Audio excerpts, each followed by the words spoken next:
I'm Joe Grizz, and I've been thinking about how to do this video for a little while, and I just kind of felt like I had to go ahead and just do it. We've been getting a lot of comments, as I'm sure that you guys are all aware, and a lot of other people have too, about the MrBeast challenges and my challenge, and the truthfulness and honesty of what happened while we were out there. And I feel like that it's important that we talk about that stuff, and I tell you exactly what happened with me out in the field. One of the questions that we've got a lot is what part of your video was fake? Was any of it real? The truth is, guys, that video was 100% real. And it's tough for the audience because you're taking 74 shoot days, condensing it down into like 27 minutes. So y'all don't see a lot of the stuff that happened to us while we were out there. You don't see all the rainy days. You don't see that crazy cold weather. It's hard to understand all the struggles and everything that we were going through. Now, if they had turned this into like Alone, and you had 10 episodes or something, it would be like way easier to kind of see all the struggles that we had. But the way that the Beast team does their videos is a short video. And so I understand the skepticism, but at the same time, I mean, this is one of the most difficult things that I ever had to do. I lost over 40 pounds while I was out there, and I'm doing a real good job putting it back on. But it was super challenging, and it was not fake at all. It was actually probably a lot more difficult for us out there than the way the video actually made it look, It made it look fast, like things were happening and we were just bouncing along and yada yada. But the truth is that Hayes and I, we had a hard time for a while, especially, when we first started the challenge, because it was so cold in the swamp. There's just nothing to eat.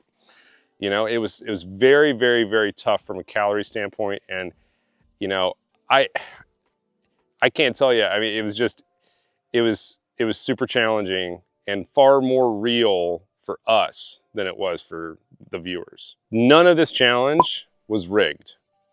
None of it. I'm out there sleeping outside. I could have just been sleeping under a tree if I didn't get together a pine straw bed. We didn't have sleeping bags. We had anything to keep us warm. It was freezing cold outside. It was really and truly miserable, and a huge test of your character on how long you could endure it. And if you could see the light at the end of the tunnel, yeah. Another question that we've seen a lot on the channel is people asking whether or not I actually got the money, whether I actually got paid. Yes. Yes, I got paid. Can you imagine going through what we went through and then not getting paid for it? I would probably be in the news right now if I hadn't been paid. I can tell you that. Yes, we were paid just as they laid it out in the beginning, and all that's great. I have no complaints. We got paid in about 2 weeks. About 2 weeks after we finished the challenge, I got a deposit in my account that just about made me lose my mind. Something I feel like that I need to say, just from my experience out on this video, out in the bush, out in the swamp, was, Jimmy and his team were absolutely phenomenal people. They were so good. They would come in, for the check-ins when they would do the offerings for us, like they were trying to sell us stuff, whether or not we chose to buy it, that was up to us. But I mean, like, the nicest, most respectful people. They would come in and talk to us about what we were doing, and going fishing with us, or like looking around and doing things. Like they were really intrigued and into it, and just, I have nothing but amazing things to say about those guys. The entire group, film crew and everybody that would come out with Jimmy to film with us when he was there doing those little check-in days, they were all just so professional and just great people. I have nothing but good things to say about Jimmy.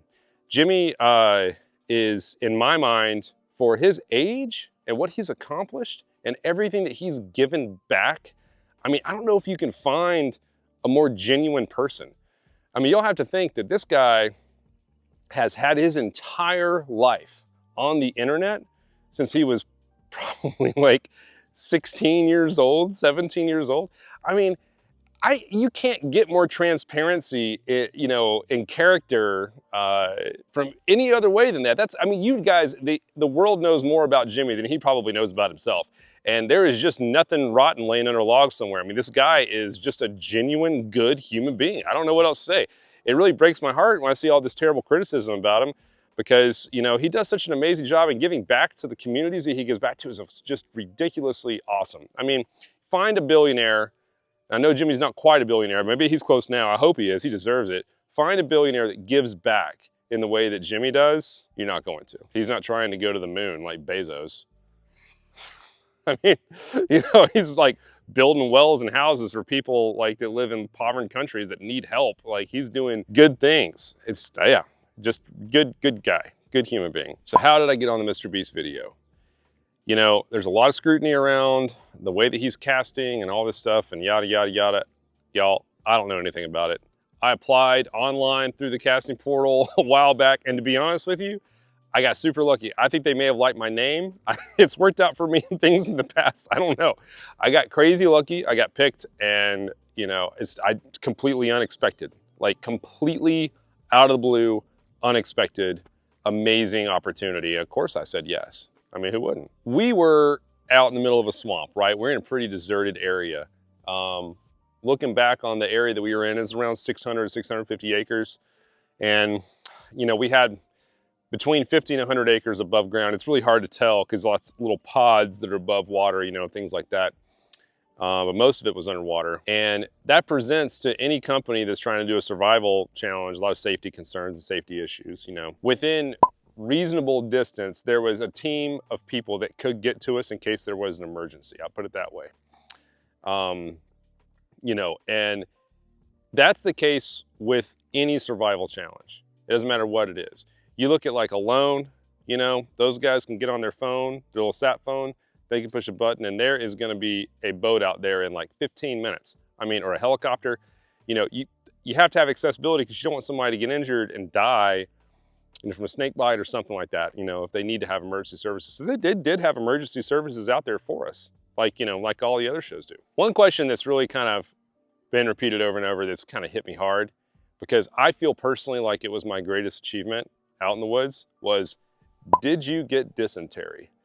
Y'all, 74 days in the swamp, and I did not get dysentery one time.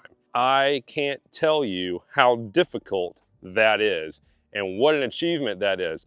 That means that the sanitation protocols that we had for boiling water and handling food and cooking food and everything was so good that we never got sick. That's crazy. That's crazy good.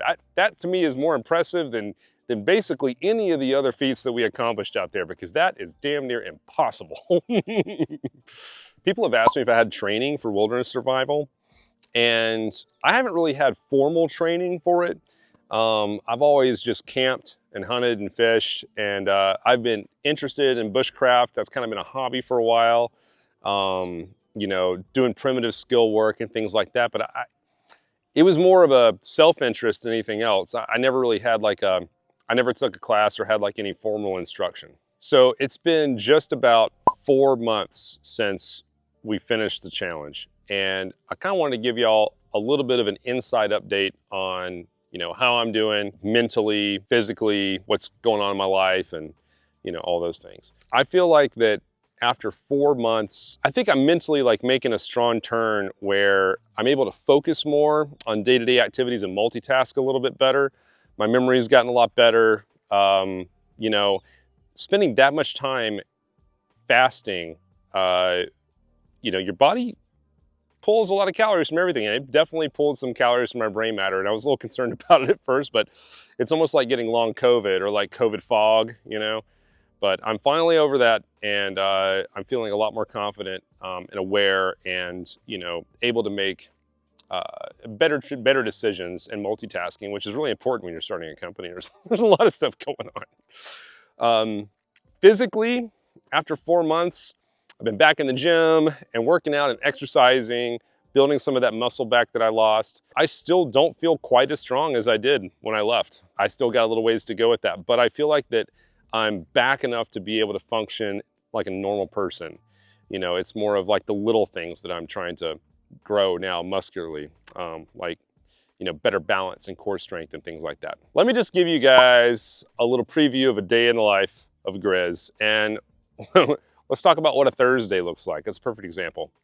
So I'm gonna wake up early.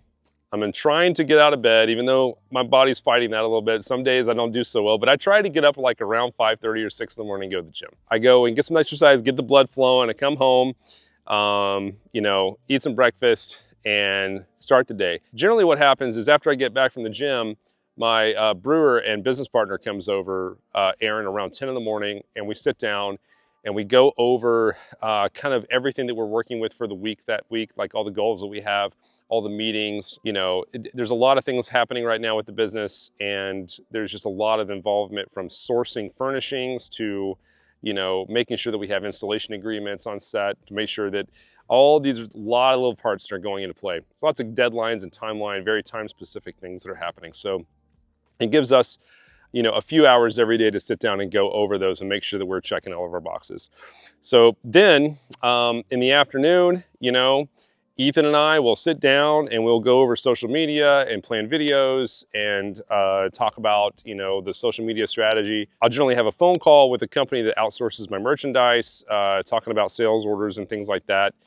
You know, it's just busy. And the next thing you know, we're hopefully going for a bike ride or some kind of afternoon exercise.